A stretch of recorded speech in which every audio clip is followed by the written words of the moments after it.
नन्ही चिड़िया। बहुत समय पुरानी बात है, एक बहुत घना जंगल हुआ करता था। एक बार किन्हीं कारणों से पूरे जंगल में भीषण आग लग गई। सभी जानवर देख के डर रहे थे कि अब क्या होगा। थोड़ी ही देर में जंगल में भगदड़ मच गई। सभी जानवर इधर से उधर भाग रहे थे। पूरा जंगल अपनी अपनी जान बचाने में लगा हुआ था। उस जंगल में एक नन्ही चिड़िया रहा करती थी। उसने देखा कि सभी लोग भयभीत हैं, जंगल में आग लगी है, मुझे लोगों की मदद करनी चाहिए। यही सोचकर वह जल्दी ही पास की नदी में गई और चोंच में पानी भरकर लाए और आग में डालने लगी। वह बार बार नदी में जाती और चोंच में पानी डालती। पास से ही एक उल्लू गुजर रहा था। उसने चिड़िया की इस हरकत को देखा और मन ही मन सोचने लगा, बोला कि ये चिड़िया कितनी मूर्ख है, इतनी भीषण आग को ये चोंच में पानी भरकर कैसे बुझा सकती है। यही सोचकर वह चिड़िया के पास गया और बोला कि तुम मूर्ख हो, इस तरह से आग नहीं बुझाई जा सकती है। चिड़िया ने बहुत विनम्रता के साथ उत्तर दिया, मुझे पता है कि मेरे इस प्रयास से कुछ नहीं होगा, लेकिन मुझे अपनी तरफ से बेस्ट करना है। आग कितनी भी भयंकर हो, लेकिन मैं अपना प्रयास नहीं छोड़ूंगी। उल्लू ये सुनकर बहुत प्रभावित हुआ।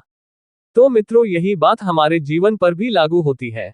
जब कोई परेशानी आती है तो इंसान घबराकर हार मान लेता है, लेकिन हमें बिना डरे प्रयास करते रहना चाहिए। यही इस कहानी की शिक्षा है। नंदन वन में एक नन्ही चिड़िया रहती थी जिसके दो मुंह थे। दो मुंह होने के कारण वह चिड़िया दूसरे पक्षियों से बिल्कुल विचित्र दिखती थी। वह चिड़िया एक बरगद के पेड़ पर घोंसला बनाकर रहती थी। एक दिन वह चिड़िया जंगल में भोजन की तलाश में इधर उधर उड़ रही थी। अचानक चिड़िया के दाएं वाले मुंह की नजर एक लाल फल पर पड़ी।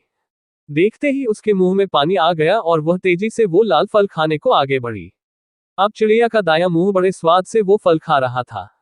बायां मुंह बेचारा बार बार दाएं मुंह की तरफ देख रहा था कि ये मुझे भी खाने को दे, लेकिन दायां वाला चुपचाप मस्ती से फल खाए जा रहा था। अब बाएं मुंह ने दाएं वाले से प्रार्थना की कि थोड़ा सा फल खाने को मुझे भी दे दो। तो इस पर दाएं मुंह ने गुस्सा दिखाते हुए कहा कि हम दोनों का पेट एक ही है, अगर मैं खाऊंगा तो वो हमारे पेट में ही जाएगा। लेकिन उसने बाएं वाले को कुछ खाने को नहीं दिया। अगले दिन चिड़िया फिर से जंगल में खाने की तलाश में उड़ रही थी। तभी बाएं मुंह की नजर एक अद्भुत फल पर पड़ी जो बहुत चमकीला था। वह तेजी से उस फल की तरफ लपका। अब जैसे ही वो फल खाने को हुआ, तुरंत पास बैठे एक कौवे ने चेतावनी दी कि इस फल को मत खाओ, ये बहुत जहरीला है। ये सुनकर दायां मुंह भी चौंका और बाएं से प्रार्थना की कि इस फल को मत खाओ, ये हमारे लिए बहुत खतरनाक साबित होगा। लेकिन बाएं मुंह को तो दाएं से बदला लेना था। उसने एक ना सुनी और चुपचाप वह फल खाने लगा। कुछ ही देर में चिड़िया का शरीर मृत होकर जमीन पर गिर पड़ा।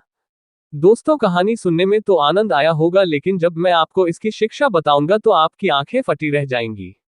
आजकल के माहौल में देखा जाता है कि एक ही परिवार के लोग एक दूसरे से ईर्ष्या करते हैं, एक दूसरे से दुश्मनी रखते हैं। लेकिन जब भी वह एक दूसरे को नुकसान पहुंचाने का सोचते हैं या एक दूसरे से बदला लेने का सोचते हैं तो नुकसान पूरे परिवार का ही होता है। इसलिए एक दूसरे से मिलजुल कर रहें, क्योंकि अगर परिवार का एक भी सदस्य गलत काम करे तो नुकसान पूरे परिवार का होता है। यही इस कहानी की शिक्षा है। धन्यवाद।